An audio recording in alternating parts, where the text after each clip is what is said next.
Let's go to the ring now. Set for the introductions. Gentlemen from Pensacola, Florida, the cradle of naval aviation and the home of the whitest athletes in the world.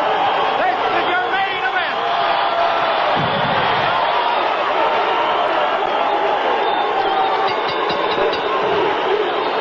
Your referee from Hialeah, Florida, Mr. Bill Connors. Introducing the principals first. In the blue corner, wearing today the black trunks with the white trim. Weighing in at 151.5 pounds. From Chicago, Illinois, with a professional record of 16 wins. 1 defeat, 1 draw, 6 wins by knockout. Please welcome Stormin Ron Amundsen.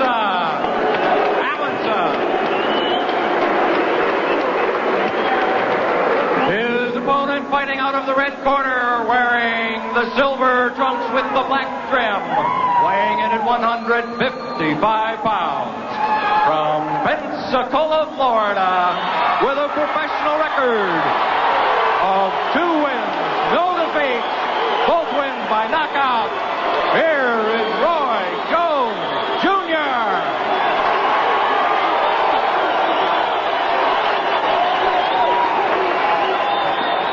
Referee Bill Connors out of Hialeah, Florida, brings the two boxers together. Instructions in the back room now. We're going to have a clean fight. Any questions about anything? Touch gloves. Listen to my commands. Good luck to you. Scoring on the 10-point must system, handled by the 3 judges. There's a mandatory 8, no standing 8 count. 3 knockdown rule is in effect. The bell does not save the fighter in any round. So Roy Jones in his 3rd professional bout, going against Ron Amundsen, who is a member of the Church of the Latter-day Saints, thus his nickname Stormin, derived from Stormin Mormon. He does Mormon missionary work in Chicago. In fact, Ron spent 2 years doing his formal Mormon missionary time in Seoul, South Korea. That was back in the early 80s. His 1 defeat last September, Amundsen lost a 10-round decision. Did not look good against Davey Hilton in Atlantic City, knocked down on the 7th and nearly went down on the 10th when Hilton broke his jaw. Hilton could punch. I think he was overmatched too soon. They put him in as just fodder for Hilton, and I think that was a mistake of his manager. In fact, Amundsen was just trying to survive in that fight, and he admitted he was mentally intimidated, rather candid for a boxer. He said he was overmatched, should not have gone against Hilton. He was right. There's nothing like a broken jaw to give you clear vision as to your chances. Amundsen not noted for hand speed and needs a stationary target. Roy Jones is certainly not that. Oh, he's anything but a stationary target. He's chosen to open, as Jones, in a very slow fashion. Usually comes storming out. He's just being very patient here.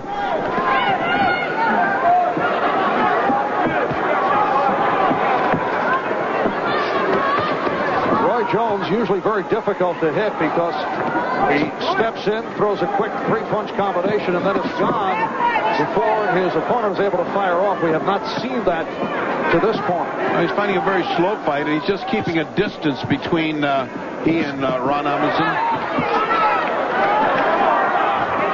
Strong uppercut by Jones, and then immediately lowers the hand and goes to the showboat tactics.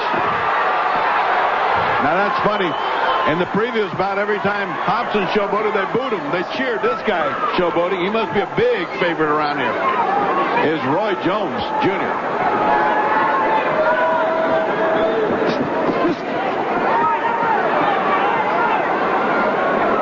Jones's moves reminiscent of a man he admires greatly, Sugar Ray Leonard, with that low guard and fast hands approach. Style fluid, but keeps the hands very low. When he punches, he's got some thunder in his punches. And Jones scoring with the combination. Amundsen's face is getting all red, starting to just show signs of lumping up as these punches, infrequent as they are very hard on the part of Roy Jones Jr.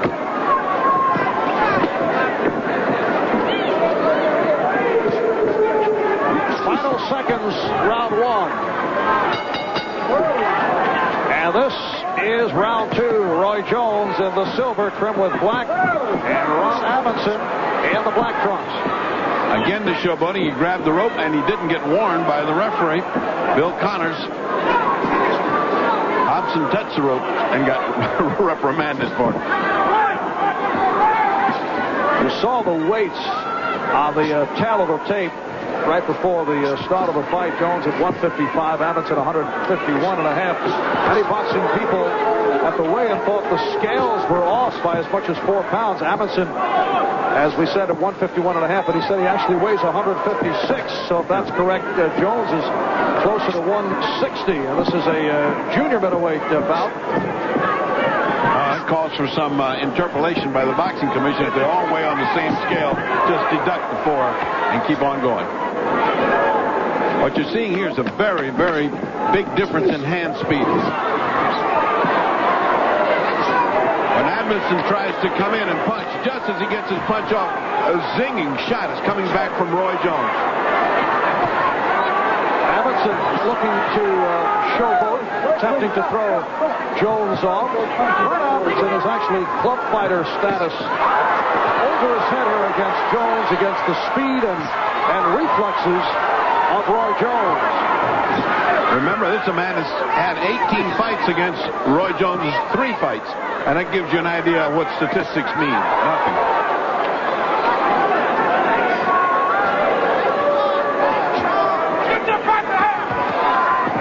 I understand that here, everyone is convinced that Roy Jones can step in and fight for the title by the end of this year, not next year. And when you see these kind of performances, they fool you because it's not quite equal talent. What happens when he steps into somebody good? And that is the current field of champions. IBF, Gianfranco Rossi, WBC junior middleweight title holder John Mugabe, and the WBA champion is Julian Jackson of the Virgin Islands. Well, at this point, I could never see Roy Jones step in with Mugabe. Not at all. And maybe not Julian Jackson. I think Rossi would have a chance with.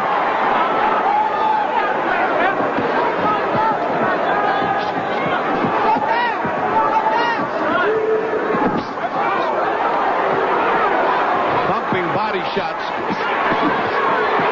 And Jones doubling up with the left hook. And those body shots are doing damage to Amundsen.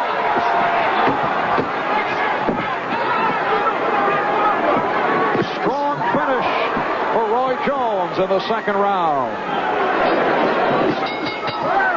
And this is round 3. Roy Jones and Ron Amundsen. From the hometown of Roy Jones, Peninsula, Florida, we're at the Civic Center. And Jones opening up with the solid rounds 1 and 2. In spite of the tail of the tape, which wasn't that different, to me it looks like he's much bigger. I mean, forget what the tape says. He's bigger than the other guy in everything, in talent, but in size he's bigger. Here's Jones.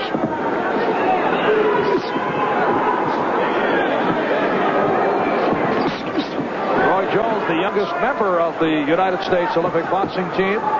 He was awarded the Val Barker Cup as the outstanding boxer of the games. That seemed like an acknowledgement of guilt by the international boxing officials after he had lost to Park Si-hun of Korea, losing the gold in that highly controversial decision.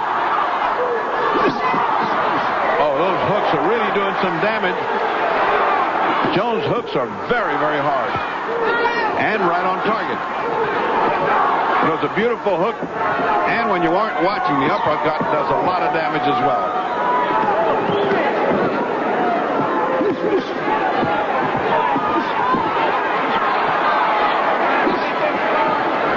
We are halfway through the 3rd round. This is scheduled for 8.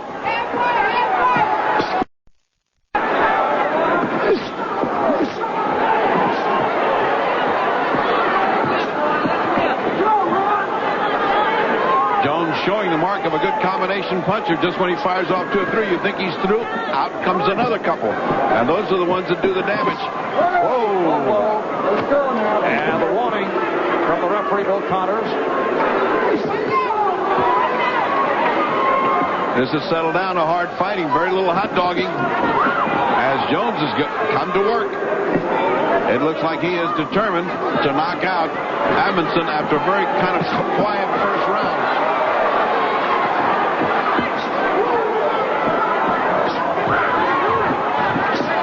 Jones now using the jab effectively.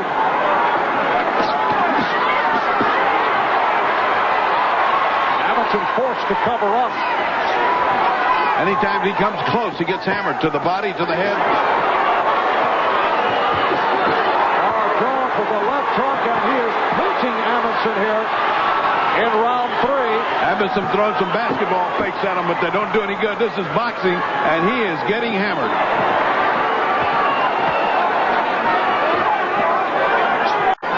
Well, there seems to be satisfaction in the corner of Roy Jones. He is handled by his father, Roy Jones Sr., one-time middleweight who fought in the 60s and the 70s and faced Marvin Hagler in July of 1977.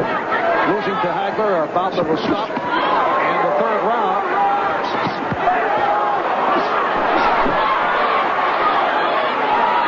Jones got hit, did a little posturing, and then returned with 2 or 3 slamming shots. Right now, his punches are way too wide, Roy Jones. He's got to get down to pinpoint punching. He's gotten sloppy now. Getting used to easy pickings. He is throwing those long arm shots, which will not work when he gets in with top competition.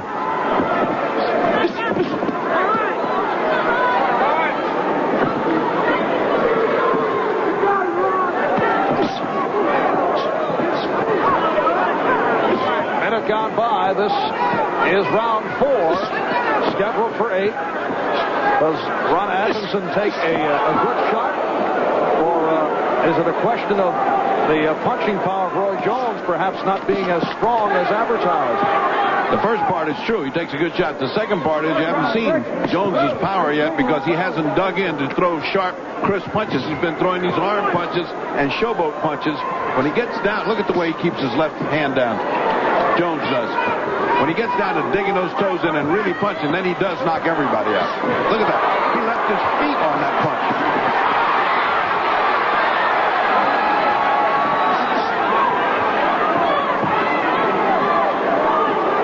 You know, you look down in that corner, it was all black and silver. Did it remind you much of the Raiders, wherever they're going to end up? No.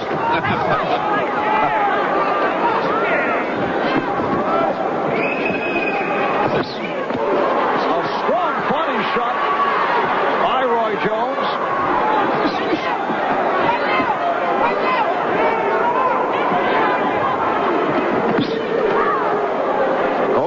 That demonstration, you cannot substitute for reflexes and hand speed. And a very sharp combination by Jones.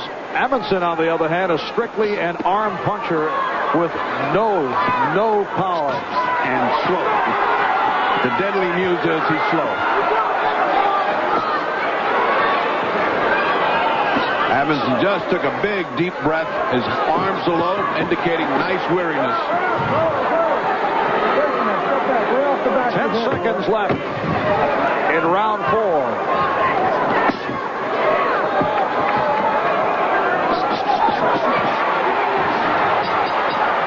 Look at that lunging thing. It looks like an aircraft leaving an aircraft carrier. He almost went into flight with that punch. It didn't land, and if it had, it wouldn't have done any damage. You have to, we don't want to, but if you have to resort to it. You have to resort to when your elbow's up in between you and him. Or you have to resort to putting an elbow up between you and him when y'all come to make contact like that. And that is Roy Jones Sr. talking to his son. Ron Amundsen, very quiet, soft-spoken. When he came to Pensacola last month to promote this fight, the local promoters wanted him to make negative remarks about Roy Jones to help encourage ticket sales, but they were disappointed because all Amundsen would say is that Roy Jones is a fine fighter, a wonderful human being, and he promised to pray for Roy. The religious background, he seems to subdivide it very well. Inside the ring, he blocks that out. Outside the ring, he's a very religious and sensitive man. A man who did Mormon missionary work in Chicago and spent 2 years in Seoul, South Korea, doing his formal missionary time. Ron Amundsen out of Chicago, where he was a 4-time Golden Gloves champion. Well, right now we're getting about to that point in the fight, in an 8-round fight, where you can say he just about hasn't got a prayer. I mean, because he is being dominated here.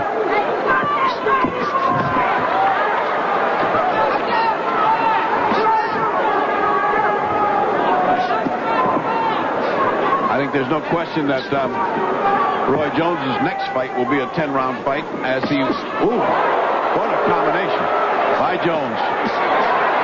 And follows it up effectively, but Amundsen remains standing. We've had no knockdowns. But Jones now pouring it on as we hit the halfway mark of round 5. Jones getting serious about this knockout thing. There's no steam in Amundsen's punches. A right hand that just grazed Amundsen.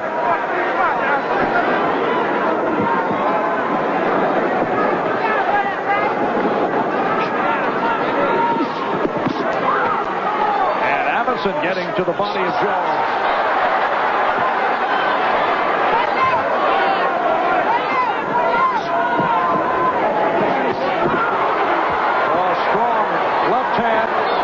Jones. Absolute frustration on the face of the more experienced fighter, Amundsen, who thought he could keep the pressure on and neutralize Roy Jones. Roy Jones has taken his pressure and turned it back on him. Amundsen was nailed by a hard left hook by Davey Hilton last September. Hilton broke his jaw, and Amundsen is getting nailed continuously here in the 5th round. Uh-oh. That's the first sign of hot dogging, sticking your tongue out.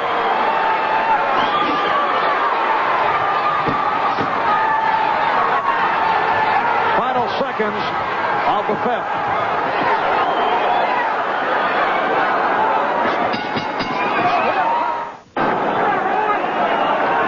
On to round 6.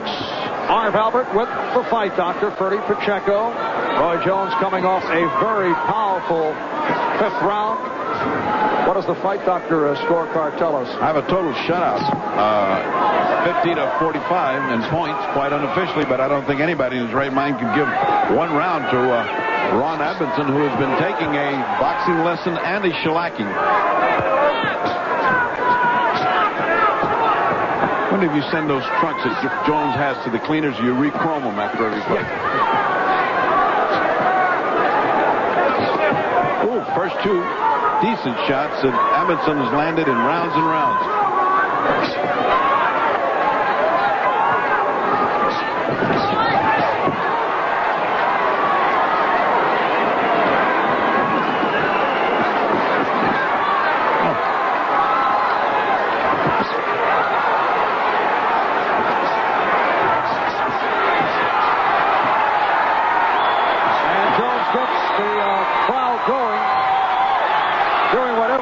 At this point with Ron Amundsen. What a display of speed and punching ability. You get the feeling that if he just dug down and started to really punch hard for a knockout, he'd get it. But Amundsen displaying an admirable grit and ability to take this kind of punishment of I guess you get that, what you call a missionary zeal. You can take just about anything if you want to. He's very, very determined.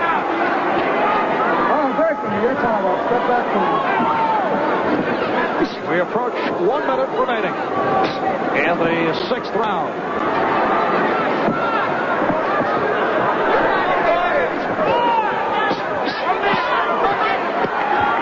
You think that Jones's lack of clowning, basically, is a sign of his maturity coming to pass, or has he just been so busy he didn't think about it?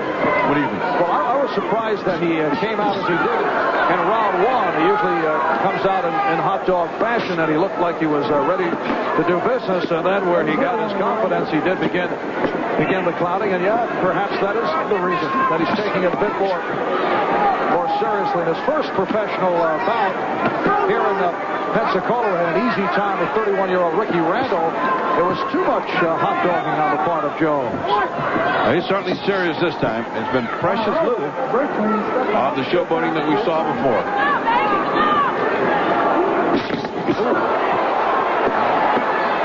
Boy, that was a hard right hand. And that did have knockout on it. We'll be back after these messages. Back at the Civic Center in Pensacola, Florida. Roy Jones having his way, an easy time against Ron Amundsen, although there has not been a knockdown, although it has been purely Jones from the start. He has pitched a total shutout here. And when you look at the display he's putting on, and you look at the Olympians of the '88 Olympians, you have to compare him to Andrew Maynard, who certainly has about that much quality and strength, and also Michael Carvajal. I don't think Roy Mercer belongs in that group. He's very hard punching, but he's not a boxer. He's a slugger. Do you feel Roy Jones has the most talent out of that group? I think he's right in there tied with Carvajal and with Andrew Maynard. Michael Carvajal's a fine little fighter. Jones is currently attending Pensacola Junior College and will enroll in the University of West Florida next year. He did take some time away from college to train for the Olympic trials and then the Olympic Games in Seoul. A little time to repair. The glove has a little bit of tape. That's about the only mercy he's going to have. Let's go. And the repairs by Georgie Navarro in the corner of Ron Amundsen. Navarro, a featherweight contender, stopped by Jeff Fennick in a title fight last year.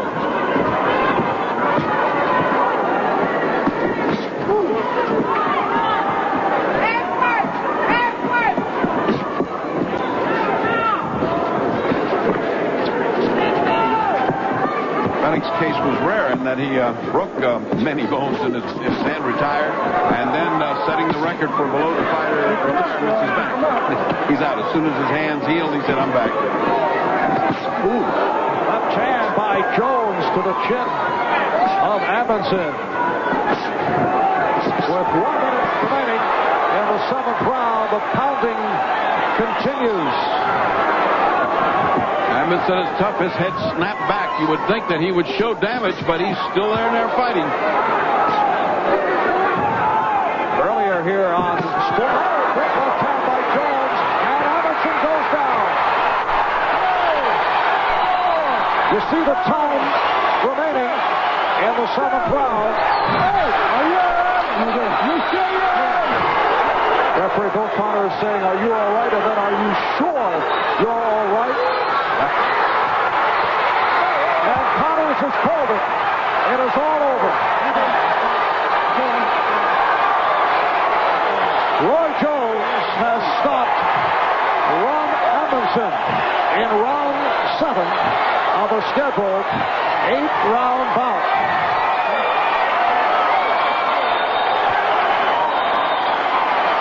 This is a one-way affair from the opening bell.